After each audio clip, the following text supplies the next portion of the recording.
Do you consider what you do an art form? Yes, of course. Yeah. And that's why I hate it when people ask me, you know, like, is your food authentic?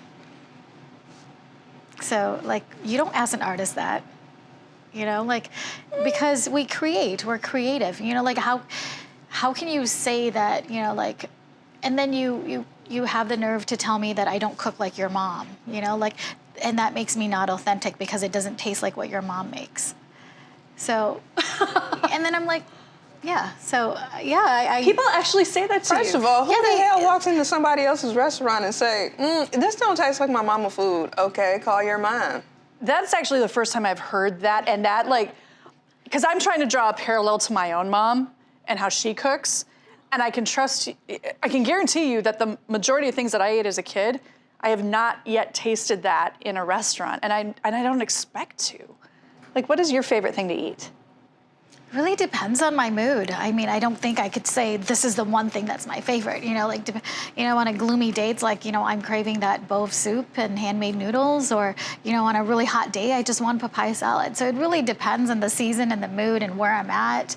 I think it's very, you know, it's very feely. Like, if you look at all of the menus across your restaurants, is there just one dish, though, that just has always been like, yep, that's my favorite one? Either because you love to make it or you love to eat it? Or one dish that just always makes it to every menu, no matter what. The basil wings. Basil wings. Yes. We try to keep them different just because the other thing that people compare, you know, like when you have multiple locations, they're like, well, it doesn't taste like lemongrass. And then you're like, well, you just walked into lot 14. Of course it does not, you know, like it's, so that's why it's like we purposely have each restaurant be a different concept, be a different name, so that we avoid that remark. Well, it's not like lemongrass. It's not like your mom. Well, my mom is not your mom. When I'm creating something, it's not just like buying a couple bottles of soy sauce, throw it in a wok, toss it, and you're done.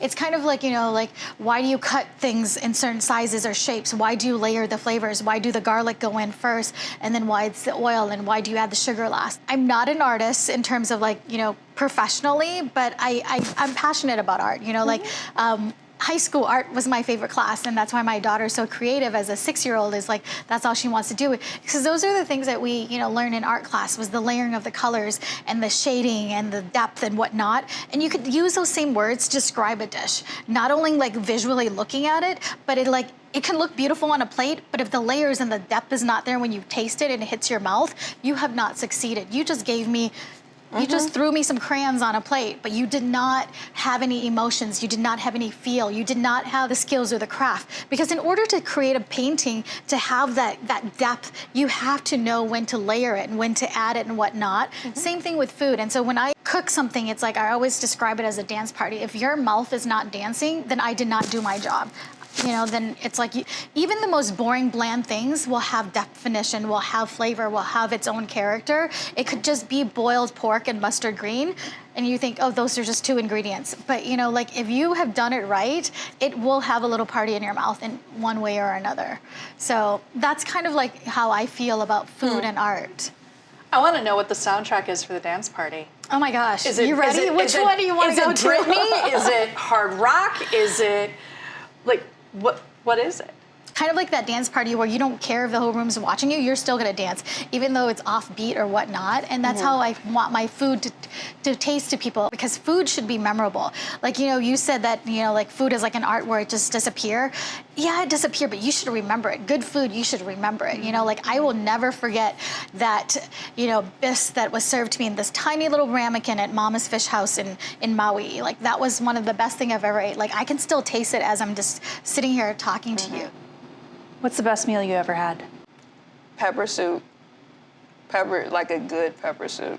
And that's funny, as you were talking about, like, there's levels to food, because every time it's cooked for me, my friend is always like, so we're at level 1, okay, we got that in, all right, now we gotta go to level 2, and I just be like, sure, whatever, let's add the ball pepper, get the chicken broth, and come on, because I'm ready to eat. Like, pepper soup, and there's different types. There's Sierra Leonean pepper soup, and then there's Nigerian pepper soup, and I'm just like, hey, pepper soup me up. And then there's actually a place, there's like this little, cute little family-owned type of space on 18th and Nicollet. It's a Ghanaian African shop. And so every day, actually, when I flew in, I went and got 2 soups. I got collard greens, 1 chicken, 1 beef, both spicy. And I do what everybody is not supposed to do. I eat it without rice and just hella pepper, like hella African ball pepper. And I go to sleep. And I'm a happy camper, because every time, it just makes my soul happy. I'm a believer in the power of soup. Pho is what I go to if I'm sick. It used to be matzo ball. I used to go toward matzo ball soup, because I really love, I love it, but in more recent years, I've made the switch over to pho instead. And it's like an elixir. There's something about it that is just magical, where I instantly feel better. It puts me to rest, and you know, there's nothing scientific with it saying, yeah, in 2 days I'm all better, but I always feel better after I have it, definitely when I'm not feeling good. You know, it's funny, because I asked the question about like favorite meal, favorite food, and I love having conversations with people who also are like, I can't tell you what the one thing is. There was this semi-funny movie about 20 years ago called Runaway Bride. It was Julia Roberts. And there is a scene in that movie, well, there's a whole backstory in the entire film that she doesn't know herself. And it's predicated on the fact that whoever she's engaged to, however he likes his eggs, that's how she likes her eggs. And the idea being, she doesn't know herself. She doesn't understand what kind of eggs she likes. And I can't remember what she ends up liking at the end. Like, it's something like Eggs Benedict or something weird. But now you can make me want to go watch the movie. I know, but yeah, so there's all these different egg dishes that are served throughout this film.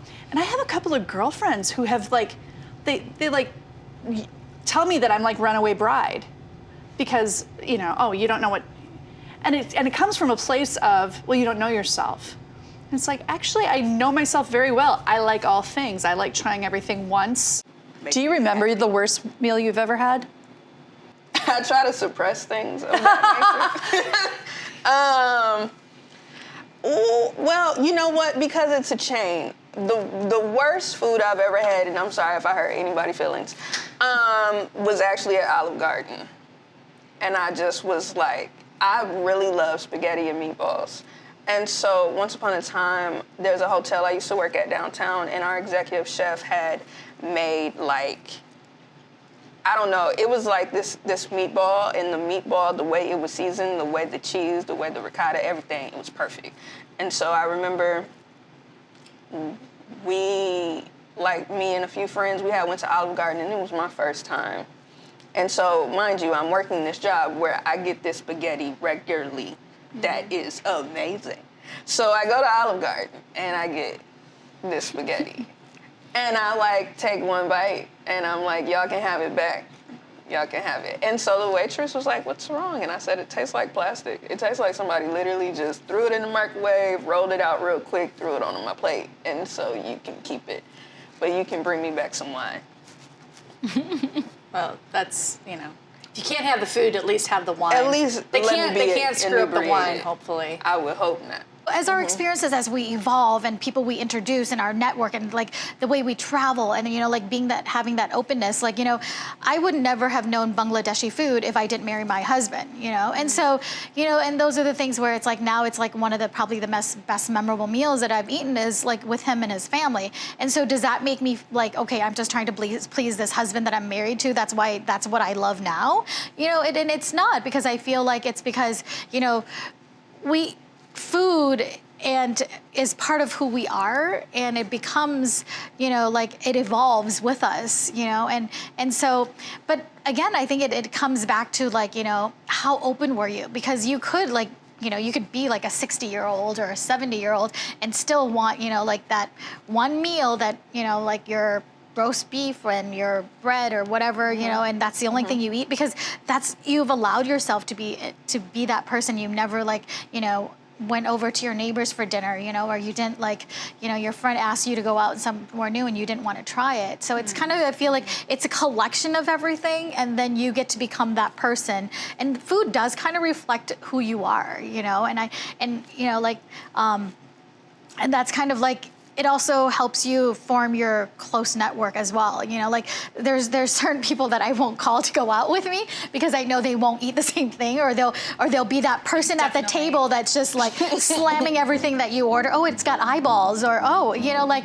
you know, those are the things that, you know, it's kind of open in a sense of how food plays a role in finding yourself.